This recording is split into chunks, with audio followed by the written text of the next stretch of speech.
اور سب کے سب آپس میں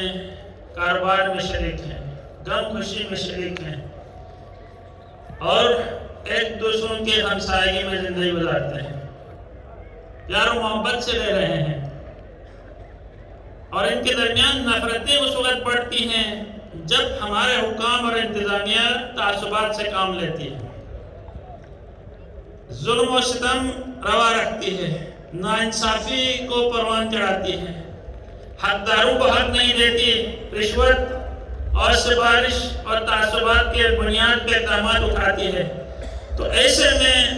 ایک دوسروں کے بارے میں نفرتیں پیدا ہونا فطری عمل ہے۔ جیسا آپ جانتے ہیں کہ یوسف علیہ السلام کو بھائیوں نے صرف بابا سے اس لیے جدا کیا کہ بابا کو بیٹوں کو یہ خیال تھا کہ بابا ہمارے بھائی کے ساتھ امتیازی سلوک روا رکھ رہے ہیں اور ہمارے ساتھ ایسا برتاؤ نہیں کرتے۔ یہ ان کا وہم تھا، گمان تھا کہ انہوں نے یہ کہا کہ اس یوسف کو بابا کے راستے سے ہٹا دیں گے تو بابا کی توجہات سارے ہماری طرف ہوں گے، اور نتیجے میں وہ مسائل کھڑے ہو گئے جو آپ سب جانتے ہیں۔ آج اگر گلگت بلتستان کی سرزمین میں انصاف کی بالادستی ہو، عدل کی بالادستی ہو،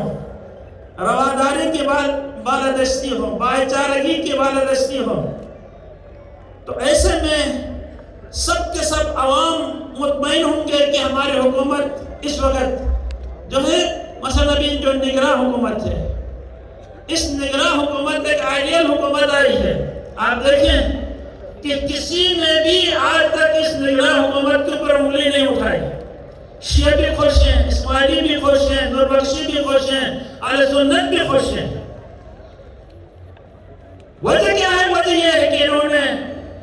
جو وزیر اعلیٰ کا انتخاب کیا وہ وزیر اعلیٰ ایک منصف مزاج شخص ہے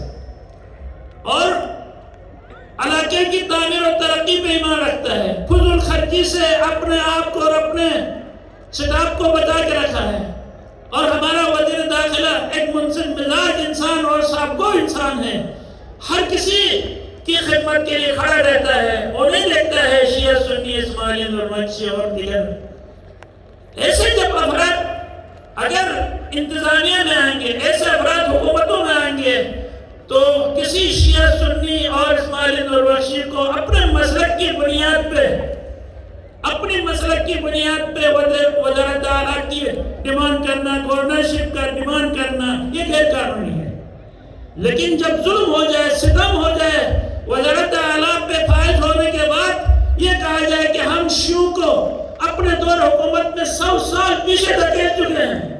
اگر ایسا وزیر اعلیٰ آ جائے تو میں نہیں کہوں کہ مجھے ایسا وزیر اعلیٰ کی ضرورت نہیں ہے، میں نہیں کہوں جو یہ کہتا ہے دیوانگی تو حل،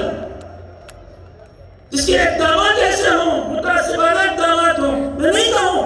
اس کو اسمبلی میں تنخواہ لے کے وہ بات کر سکتا ہے، تو میں تو کسی کی تنخواہ بھی نہیں لیتا ہوں، میں آزاد ہوں، میں اپنے عوام کی ترجمانی کرنا میرا حق ہے کہ میرے پر ظلم کیوں ہو رہا ہے، ستم کیوں ہو رہا ہے۔ اس وقت آپ دیکھیں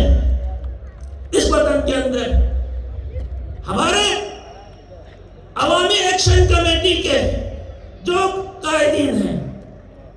یہ ہمیشہ عوام کی بات کرتے ہیں، یہ پاکستان کی مخالفت کی بات نہیں کر رہے ہیں، یہ ہمیشہ عوام کے ساتھ کھڑے رہتے ہیں، کہیں پہ عوام کے اوپر ظلم ہوتا ہے، ستم ہوتا ہے، ناانصافی ہوتی ہے تو یہ ہمیشہ عوام کا ساتھ کرتے ہیں، چاہے وہ سبسڈی کا مسئلہ ہو، چاہے وہ اندر بارڈر کا مسئلہ ہو، یا مائننگ کا مسئلہ ہو، یا دیگر جو اہم مسائل ہیں، ان مسائل میں یہ ہمیشہ عوامی امنگوں کی ترجمانی کر رہے ہیں۔ ایسے میں ابھی تک انہوں نے کچھ کیا نہیں، ایک افطاری میں اکٹھے ہوئے اور اس افطاری میں اکٹھے ہونے کے بعد بلتستان جا کے وہاں کے عوام سے ہمدردی کرنا چاہتے تھے، یہ گفتگو ہو گئی، اور اسی گفتگو کے بعد ان کے اوپر ایک کا دفع لگا کے کچھ کو گرفتار کرنا اور کچھ کی تعاقب کرنا، یہ ظلم بند کر دو، یہ ستم بند کر دو، یہ ہمیں قابل قبول نہیں ہے۔ کسی صورت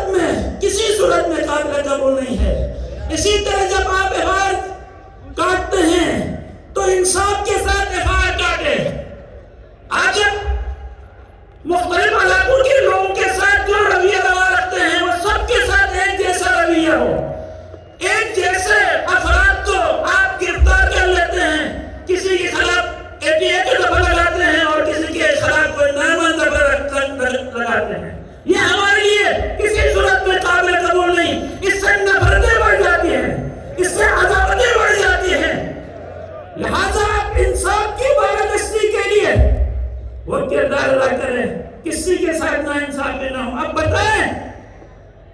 حضرت مسلم علیہ السلام سفیر امام حسین جب کوفے میں گئے، ہانی ابن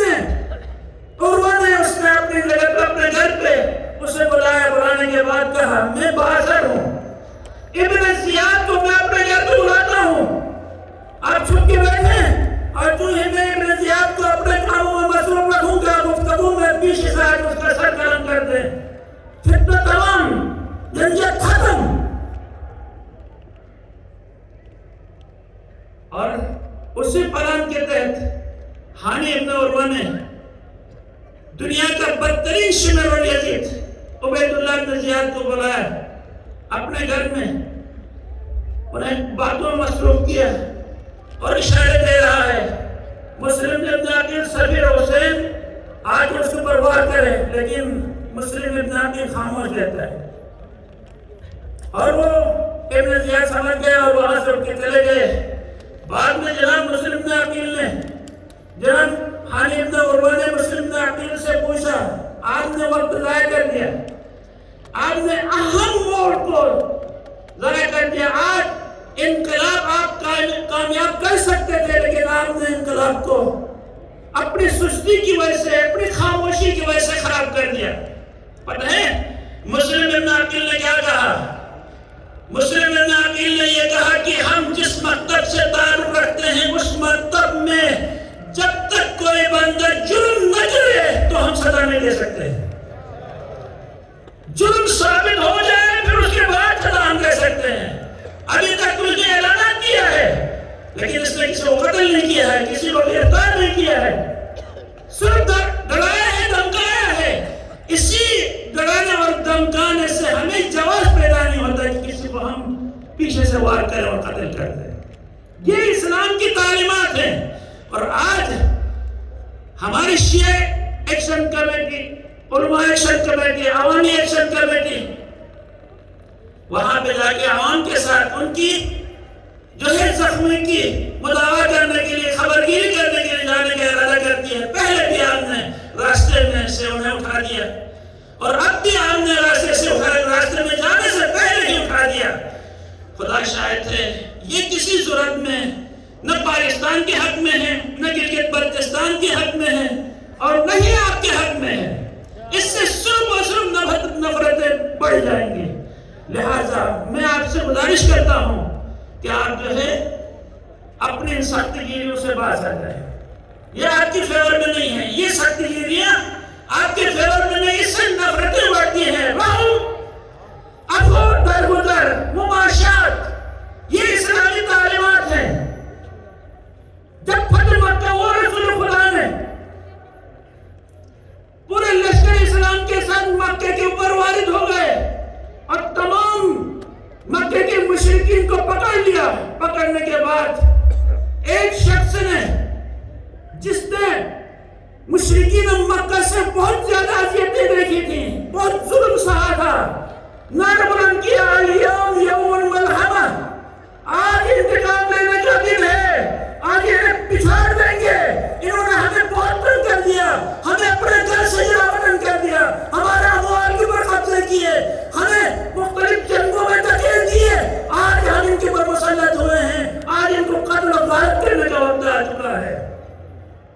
انتقام لینے کا وقت آ چکا ہے۔ ادھر سے پیغمبر خدا نے کہا خبردار ایسا نعرہ بلند مت کرو، الیوم یوم المرحمہ، آج کا دن انتقام لینے کا دن نہیں ہے، آج کا دن رحم کرنے کا دن ہے۔ بے شک ہمارا دشمن ہے، لیکن اگر وہ قتل کر دیتے تو آج اسلام کی اتنی نہیں نامی نہ ہوتی۔ جو آج ہندو بھی کہتا ہے محمد ہمارے بھی ہے، عیسائی بھی کہتا ہے محمد ہمارے ہیں، یہودی بھی کہتا ہے محمد ہمارے بھی ہیں۔ یہ محمد صلی اللہ علیہ وآلہ وسلم کی وہ مہربانی پہ مشتمل اقدامات تھے جنہوں نے پوری انسانیت کو للکار، انسانیت کو بیدار کر دیا۔ لہذا آج آپ یہاں کے جتنے بھی ارباب اختیار اور اقتدار ہیں کہ ان واقعات میں جس طرح ہمارے مجاہد ملت جناب حجت الاسلام والمسلمین علامہ سید محمد باقر الحسینی صاحب نے آپ سے اپیل کیا، علامہ شیخ محمد حسین جعفری صاحب نے آپ سے اپیل کیا، یہ اپیل خدا شاہد ہے ہم کسی خوف کی وجہ سے نہیں کر رہے ہیں، یہ اپیل ہم کسی کے خوف کی وجہ سے نہیں کر رہے ہیں۔ آپ کے پاس طاقت ہے تو ہمارے پاس بھی طاقت ہے، آپ کے پاس اسلحے کی طاقت ہے، ہمارے پاس عوامی سمندر کی طاقت ہے۔ تم اسلحہ چلاؤ، کتنوں کو مارو گے، کتنوں کو مارو گے، کتنے گراؤ گے، کتنے لاؤ گے دل کا نشان لے کے گولی چلاؤ گے۔ آج آپ بے شک اپنے چلے ہوئے سامان کو روڈ کے اوپر لا کے بٹھا دیا ہے تاکہ لوگ دیکھیں، آنے والے سیاح دیکھ لیں کہ کتنا ظلم ہوا ان کے اوپر۔ ہاں ٹھیک ہے، آپ نے اپنی مظلومیت آپ کو آیا کرنے کا حق ہے، لیکن ہم یہ کہتے ہیں ان اسلحے کو، ان کلاشن کو اور ان دیگر G3 اور بڑے بڑے اسلحوں کو ملا کے رکھ دیں۔ انہوں کے ذریعے سے ہم نے چھوٹے چھوٹے بچوں اور جوانوں کے سینے کو چاک کر دیا ہے، یہ بھی آگے رکھ دیں۔ انصاف کا تقاضا یہ ہے، انصاف کا تقاضا یہ ہے کہ صرف ایک طرف نہ ہو، دونوں طرف ہو، کہ جہاں پہ ہم سے زیادتی ہو گئی ہے وہاں پہ آپ سے بھی زیادتی ہو گئی ہے۔ لہذا اب میں پہلے سے ہی کہتا رہا ہوں کہ امن و راشدی ہمارے دیر باہر ہے، لیکن اگر سختیوں کی طرف جائیں گے، جس طرح بھی آپ نے ہمارے مرد مجاہد کو آپ نے سنا کہ انہوں نے کہا نوجوانوں خبردار کسی احتجاج میں شرکت نہیں کرو، ہم اپنی جانیں لٹائیں گے۔ علماء اور بزرگان انہوں نے یہ پیغام دیا آپ کو، لیکن میں یہ کہتا ہوں کہ دیکھیں آپ سب سختی کریں گے نا، اس سے پہلے بھی ہمارے پر ظلم ہوا ہے، ستم ہوا ہے، ناانصافی ہوئی ہے، اور ہماری تعلیمات مکتب کی یہ ہے کہ ہم ظلم کو کسی صورت میں برداشت نہیں کرتے۔ اس ظلم کے خلاف کھڑا ہونا ہمارے لیے حکم ہے، کُونَ لِلظَّالِمِ خَصْمًا وَلِلْمَظْلُومِ عَوْنًا، ہمارے لیے حکم ہے ہم ظلم کے خلاف کھڑے ہو جائیں، اور اسی ظلم کے خلاف کھڑے ہوتے ہوئے اگر ہمارے سینوں پہ گولی لگ جائے، ہم اسیر ہو جائیں، ہم جلا وطن ہو جائیں، ہم ایک مجاہد اپنا آپ کو کہلاتے ہیں، ہم اپنا آپ کو مجاہد کہلاتے ہیں۔ لہٰذا آپ سے میری گزارش یہ ہے، آپ کے پاس عفو درگزر کرنے کا اختیار ہے اور ہمارے پاس صبر کرنے کا اختیار ہے۔